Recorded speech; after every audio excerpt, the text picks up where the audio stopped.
Like many others that have come before it, Vampire Survivor has started the recent popularization of the Horde Survivors. Let's see if the game that I'm reviewing today is a beautiful evolution of the subgenre, or another game pushed out to follow a trend. Nightswarm is a Vampire Survivor clone that keeps the Fangs intact. Embody a man who is fighting for his birthright to sit on the throne, rule over a kingdom, and has to now go in and fight vampires and monsters who are trying to keep him from the throne. A minor story is there running alongside you as you do run after run of this roguelite. The structure almost seems to embody or imitate the feeling of Hades. Oh no. When you're not on a run, you can roam around the castle and find several different mechanics that you can upgrade. And when you're done there, you can drop into a monster-infested run. Let's talk about the run. When you go to start a run, you are welcomed by the very massive map.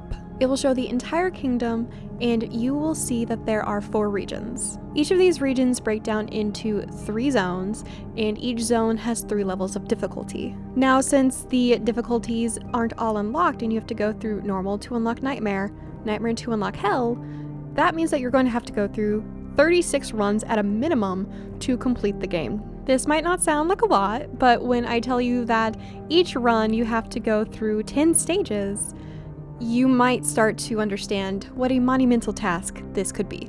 Going into a run, there are multiple types of stages. The one that you'll probably see most often are the basic battle stages. Now, you may or may not have some type of objective, and these will be gathering resources. In the time of the stage, which is roughly about 3 minutes, you will be dealing with hordes of monsters that are trying to swarm you and kill you. Luckily, you will slowly build up a small arsenal worth of damage by upgrading up to 4 different attacks. Each attack can be leveled up to level 10, and since these are random every single time, remember this is a roguelite, you can mix and match and figure out what evolves, what doesn't, and what just works for you. Now, outside of a basic stage, there are several others that you will be looking for, and I do recommend kind of scrolling your eyes up the long branching paths before you actually go about one of the branching routes. I highly recommend the companion stages. These allow you to trade the blood of your enemies for an ally companion that will come with you the rest of your run. Resources also show up in the form of crystals, silks, and tokens. Here, it will give you a target that you will have to fight or do a mini fetch quest for. And after that's done, it turns into one of the basic battle stages. I highly suggest aiming for the question marks and the campfire stages. The question marks will give you prompts to answer, and in exchange, you will get some materials. And the campfire stage heals back all missing health.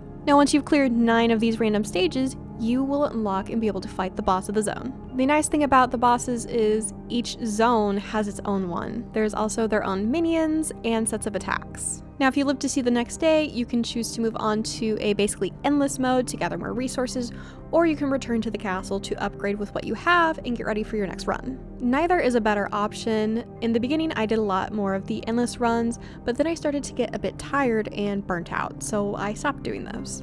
Since we have a basic understanding of the different types of runs that you will encounter, let's move on to the upgrades you can get while inside the castle. There are roughly 6 materials that you will be able to gather and collect for upgrades inside the castle. This makes sure that early grinding through levels and runs that end a bit too early still feel worthwhile. Something that I hate is when I die in a run and it feels completely useless and just a waste of a half hour of my day. And the buffs actually feel impactful, and you basically need them if you want to go through hell levels on higher challenges. For most of the upgrades, you will have to perform some in-game action to actually unlock them. For the most part, attacks and buffs will be unlocked through certain criteria, such as killing a certain amount of enemies, freezing a certain amount of enemies, or unlocking a certain amount of totem upgrades. Runes can drop from certain monsters or be gotten from totems, and all clothing upgrade items are gathered through the totems or monster drops.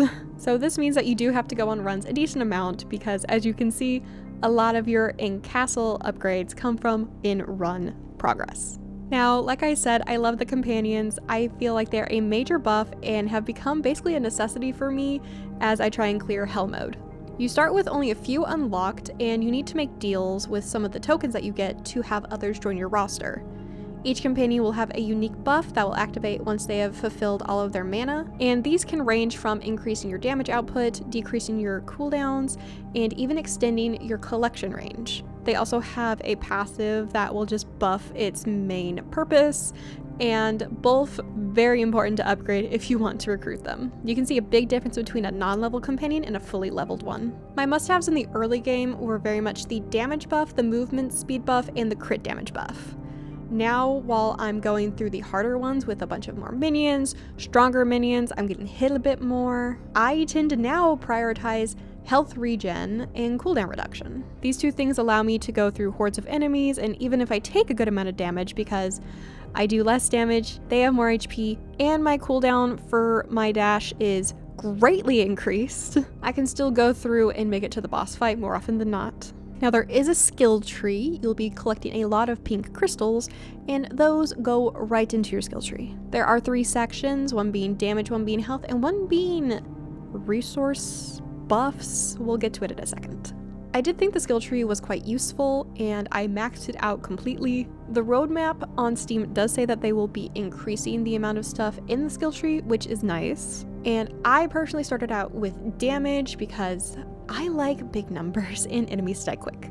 Once I maxed out everything on the damage route, I went over to health, and there is a very good item hidden towards the end of all of the health upgrades, and that is basically a Death Defiance. Now you can actually compound the 2 Death Defiances that you can get in the tree, and instead of just getting 40% back, you get 1 Death Defiance that gives you 80% of your health back. Now, I'm not going to say if 2 40% revives are better than 1 80%, but to each their own. I will say one thing that I loved about the skill tree specifically that I can't say for a lot of the other upgrades is once I was done using all the pink crystals for my tree, I could still use it to upgrade runes, and you can't really say that for a lot of the other materials. They're kind of one use and then you collect them aimlessly. I'm looking at you, furniture building material. I have over 2,000 of you and nothing to use you for. I did enjoy my time upgrading. There is a break point where everything just takes more resources. So when I hit that point, I just kind of fell off upgrading. That's mainly with the clothes and the runes, because once you hit a certain point, it takes a couple thousand to get 1 level. And with that said, we're going to move on to our problem section. So the first issue that I have with Nightstorm is that it does not feel like it is respectful of my time. With 36 attempts minimum, you are looking at too many hours of doing the same thing repeatedly. I wouldn't mind it so much if there was more variety. There are 4 regions. You start in the forest, then you move to the desert, then an ice tundra, and then another castle. You have to go through each of these regions 9 times because the difficulties need to be unlocked, and this frankly just feels like a waste of time and put in there to bloat the playtime. There's no reason Hell Mode couldn't have been unlocked from the get-go, and players could choose whether or not they wanted to try a harder difficulty. Other games have done this method to where they allow the player to choose what level of difficulty they feel fits their skill, and if they beat a higher difficulty, they just count a win for all of the lower tiers. Nightstorm seems to bottle feed you slowly increasing challenges for each stage, and once you do the first stage, you know what you're in for the next 5 hours of gameplay. And even each region seems a bit bare. The forest, it's the first one that you start with, so I can see it, but it is so basic. Nothing in the environment can harm you, and the enemies are all really low level. The desert is frankly just kind of annoying with its environmental hazards. It has a giant sandworm that likes to try and take you out with a large AoE attack, and the more nuisancey sandstorms that just create dust tornadoes that hunt you down. The red shell effect of heat-seeking me just gets frankly annoying when I'm surrounded by big enemies and can't dash out. It frankly is the one that feels a tad bit unfair if we're looking at everything comparatively. And lastly, I will give the Icy Tundra the prize for this one, because it does use the environment of being freezing cold to make something logical. You're going to freeze to death unless you get around one of these fire pits. And if you stay outside of the range of the fire pit for too long, you freeze and you slow to a crawl with your movement. This is really cool, I will give it that. Frankly annoying if you're trying to just get through the level, but I do like it, and props for the creativity. Outside of that, there is no other environmental hazards. And sadly, I would have expected the castle to have some really impressive environmental hazards, but frankly, it's just a giant pit of booby traps. There's fire that you could see in other levels. There's giant swinging axes that are so easy to dodge. And frankly, the only thing that's slightly terrifying in this level is the amount of health that the Hell Mode enemies have. This is boring since you have to go through 9 stages of the exact same thing, and there's nothing new in the distance waiting for you, and each failed run now starts to feel like a waste of time. Once you get to the castle, you've probably upgraded everything in your own castle, so what good is there in a wasted run? You can't upgrade anything because they're all maxed. Each new material just sits in there looking at you like the unknown cousin at the dinner table. And my second issue is vision, and no, it's not because I need better glasses. There's an issue that starts to happen on hell mode that really starts to come into play once you have combined 2 upgrades. Certain upgrades can take over the entire screen and you can't see a thing that's happening. This is pretty much fine when you're in the normal modes and fighting off hordes of enemies that at that point can't really touch you because they disintegrate before they get close to you. The problem comes if you can make it all the way to the boss stage, and that's when you need to be able to see. The boss stages, they initiate their attacks by showing purple outlines and shadows on the floor before they actually attack you. And guess what you can't see if your screen is filled with bright neon green? That's right, the purple of the incoming enemy attack. This is a huge problem that has cost me multiple runs, and it's super infuriating because that's a good half hour to 40 minutes of my time wasted. This thing that's supposed to feel like an amazing power-up by merging 2 incredible attacks just begins to feel like a huge hindrance when it really comes down to it. Now the next thing had me thinking that I needed to upgrade my PC, and with the price of PC parts, that kind of had me panicked. The game starts to stutter, and I really couldn't figure out if it was a me issue or a game issue. Luckily, I looked up the Steam comments to see if anyone else was struggling through this, and they were, and it turns out it's a game issue. So don't worry, your PC's still fine, it's gonna keep chugging along. The game seems to overload itself, and this can cause freezing or stuttering. This most of the time won't really affect you because all the enemies pause, but if you time it just right, it can really screw you over and you can end up taking unnecessary hits. And if you're in further levels, that can make a huge difference in whether or not you win the run. And a bonus issue that didn't happen to me specifically, but I saw multiple times in the comments, is some people would do the in-run necessary actions to unlock an upgrade, but when they got back to the castle, the upgrade wouldn't have been unlocked. So that's kind of really annoying if you have to deal with that. One issue that I kept hoping would be patched out or changed in some meaningful fashion is the fact that you can re-roll. You can re-roll all of the cards you get to try and get something better or new. It doesn't seem to be random. It seems about as random as Spotify's random shuffle. When I was trying to roll for the health companion, I tried to re-roll once. I re-rolled companion A, got companion B. Still wasn't my health guy, so I re-rolled again, but I got companion A again. I thought this was a fluke. Tried it again. It keeps happening. And it's not just with the companions, it's with everything. So this could be a huge bummer, and this is also where I'm going to put a note that if you play this game and you only like a few companions or you just don't like 1 or 2 of them, you can select, it has to be a minimum of 6, but you can select and deselect which companions can show up when you're in a run. This is what I ended up having to do, and still, even because I had to put 6, I still would sometimes not get my health guy.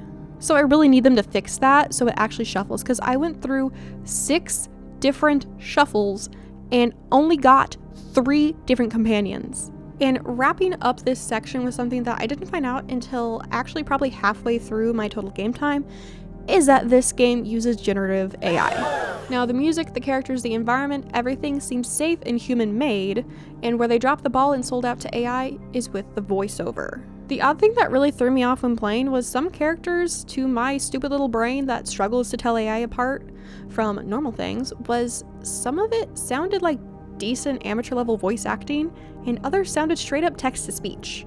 The range felt really awkward to me, and then I found out on a comment on one of my TikToks about this game that they used AI.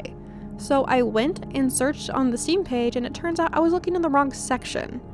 When I found out where it actually was, there it was, very blatantly, they admit to using generative AI for the voice acting for all the characters. Now, I'm going to assume that they used the AI for the voices to increase the immersion and fulfill the mood that they were trying to get. But honestly, I would have preferred if you just kept them mute and just had the text for them. The game was already starting to take a turn for the boring while trying to make it towards 100%, and then learning that I was playing a game with AI voices just made me feel really gross. I still want to power through the game because I'm really close to the end, but I did just get this code for free, so I luckily didn't support them monetarily, but I do feel the need to emphasize that AI was in this game and that I don't support that part. And this is also a note for me to check all games before I get them, because now I know where to actually look for the AI disclosure. So what is my verdict? Taking a step back, there's a lot of negatives mentioned in this video, and that's kind of to be expected from a game that lacks diversity in the level design, and I'm also over 30 hours in.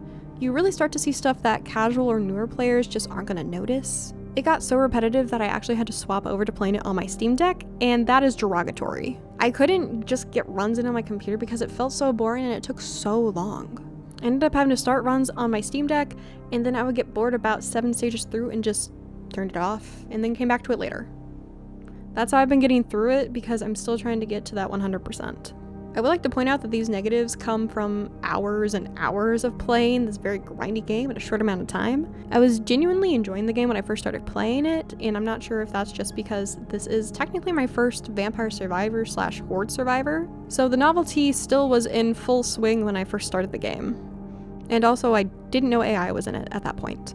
I really liked being able to see my character get more and more powerful. I liked viewing the upgrades that I got. I liked aiming for newer upgrades. That's kind of what my stupid little mouse brain likes. The issues didn't start to pop up until my little mouse brain ran out of dopamine-fueled achievements to get for myself, because all the upgrades were done. I maxed my skill tree, built all the furniture, got all of the companions I like maxed, and found all of the blood-given abilities.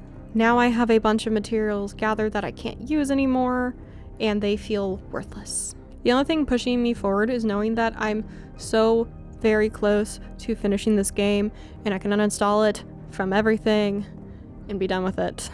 I just think this game is really hard to recommend. You hit a major wall once you're done getting all the upgrades, and in my opinion, the game kind of thrives or dies with the dopamine of seeing the light at the end of the tunnel that you can just get a little bit stronger.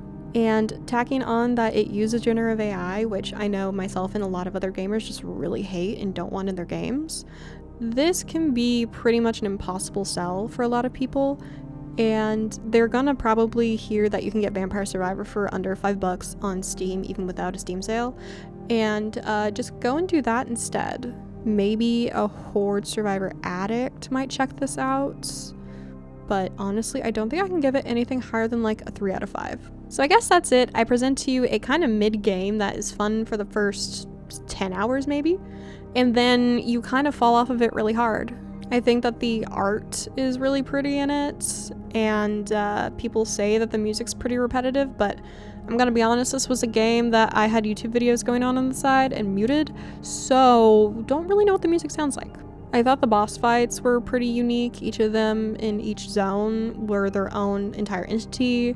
You had to fight some vampires along the way. Those were really easy, so I barely even count those as new content. They were easier than a lot of like the mini boss monsters in normal battle levels. But with that, I wrap up my review for Night Swarm. Do with this information what you will. I hope you got something out of this video, and if you enjoyed it, give me a thumbs up to let me know you enjoyed it. Maybe check out my channel, see if you like it. If you like stuff, give me a subscribe so you don't lose me in the sea of YouTube content, and I will be back next week with a new review. I hope to see you there or somewhere in the comments of a different video. Bye guys.